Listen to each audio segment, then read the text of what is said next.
Herkese merhaba arkadaşlar. Kanalıma hoş geldiniz. Öncelikle size bir haberim var. Bundan sonraki süreçte PowerTech satışlarımız başlamıştır. İstanbul Anadolu Yakası Pendik'te satış noktası oluşturduk. Instagram üzerinden DM atabilir, bizimle iletişime geçebilirsiniz. Sizlere elimizden geldiğince yardımcı olmaya çalışacağız. Instagram'ımız açıklamalar bölümünde kayıtlıdır. Oradan bizimle iletişime geçebilirsiniz. Şimdi PowerTech TR958'in size incelemesini ve tanıtımını yapacağız. Evet arkadaşlar, PowerTech TR958. Öncelikle size şöyle söyleyeyim. Sakal makinesi olarak üretilmiş. Lityum batarya, T bıçak, kablosuz kullanım, hızlı şarj sistemi diyor. Şimdi hep beraber 958'i tanıyalım arkadaşlar. Size şöyle bir şey bahsedebilirim. Dediğim gibi bu ürünlerin satışına başladığımızdan dolayı garanti belgesi yer Ankara'da, evde kullanımlar için 2 yıl garanti veriyor. Berber arkadaşların kullanım için de maksimum 1,5 ay garanti sağlıyor PowerTech arkadaşlar. Servise gönderdiğinizde serviste gayet ilgili, alakadar, size çözüm sağlamaya çalışıyor. PowerTech TR958'i gri yapmış arkadaşlar. Şuradaki deseni çok hoşuma gitti. Gayet güzel. Arka tarafı vidalı. Diğer bu TR658'ler gibi bunun da sıfırlama diş ayarı var arkadaşlar. Gayet hoş, güzel. Çok ağır değil, hafif bir makine yapmışlar. Ben bu makineyi beğendim. Beğenmediğim 2 tane özelliği var. Tarakları çok kaliteli durmuyor, işin gerçeği. Taraklarını çok kaliteli yapmamışlar arkadaşlar.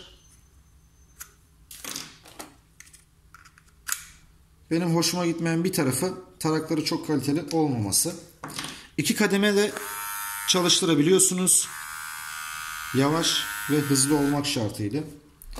İçine bataryasını koymuşlar. Yağını koymuşlar. Fırçasını koymuşlar.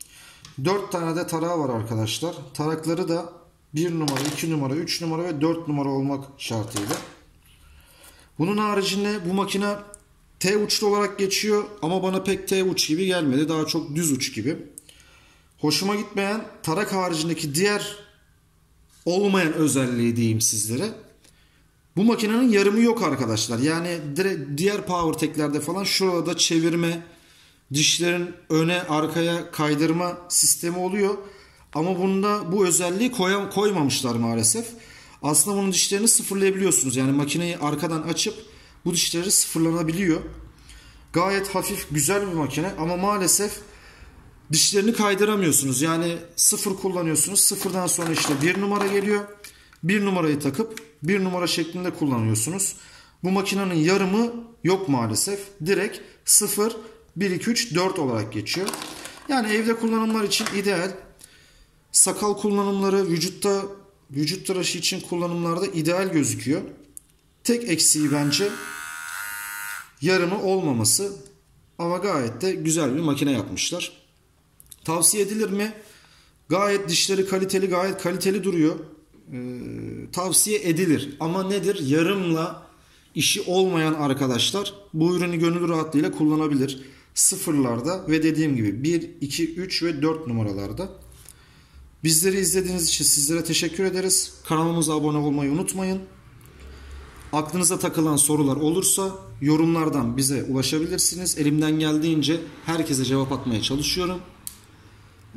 Ürün satışlarımızda da dediğim gibi açıklamalarda olacak ama Tras Makinem Instagram adresimizdir. Oradan da bizlerle DM yoluyla iletişime geçebilirsiniz. Elimizden geldiğince sizlere yardımcı olmaya çalışacağız. Bizleri izlediğiniz için teşekkür ederiz.